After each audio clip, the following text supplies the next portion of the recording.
Voyons à présent comment créer un forum d'un autre type. Je vous laisse aller sur la page d'accueil de votre cours, passer en mode édition et ajouter une activité, puisqu'il s'agit d'une activité interactive. Je vais ajouter un nouveau forum et je vais passer un petit peu en revue avec vous les principales options. D'abord, vous devrez donner un nom à votre forum. Je vais l'appeler par exemple questions ouvertes. Vous pouvez ajouter une description. La description, elle est affichée au moment où on ouvre le forum, ou si on clique sur cette affiche à description sur la page de cours, elle est affichée en plus sur la page d'accueil du cours, sous l'activité. Comme d'habitude, pour toute activité, c'est comme ça. Alors, je vais le laisser comme ça pour une fois. Alors, ça, c'est le premier paramètre qui est important, c'est le type de forum. Je vous ai dit qu'il y a plusieurs types de forums. Le forum standard, c'est un forum donc très libre où tout le monde peut poster, répondre.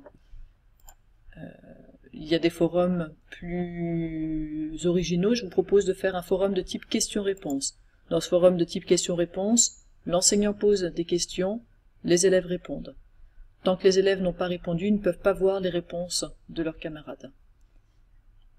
Annexe et nombre de mots, c'est un paramétrage qui me paraît important également, notamment la taille maximale de l'annexe. De 500 kg, c'est pas beaucoup. Si vous demandez à vos élèves dans les réponses de joindre des images ou de joindre des documents, 500 kg, ça peut être vite dépassé, donc je vous propose de mettre 5 mégas si dans les réponses vous attendez des pièces jointes. L'inscription et les suivis des messages, c'est tout ce qui concerne les abonnements. Abonnement facultatif, ça veut dire que c'est l'élève qui gérera s'il souhaite ou pas s'abonner. Vous avez abonnement imposé, alors là l'élève est abonné, il ne peut pas se désinscrire. Vous avez l'abonnement automatique, l'élève est inscrit mais peut choisir de se désinscrire. Et puis vous avez l'abonnement désactivé, c'est-à-dire que les élèves ne peuvent pas s'abonner.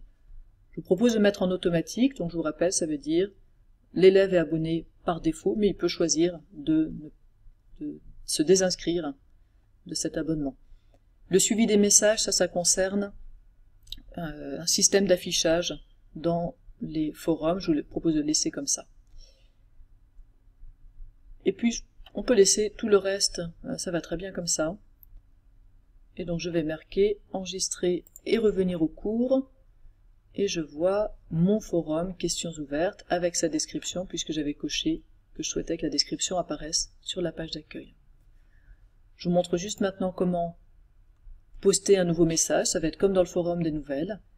Comme je suis enseignante, je peux ajouter une nouvelle question. Par exemple, pourquoi les 4 saisons de Vivaldi sont-elles très connues?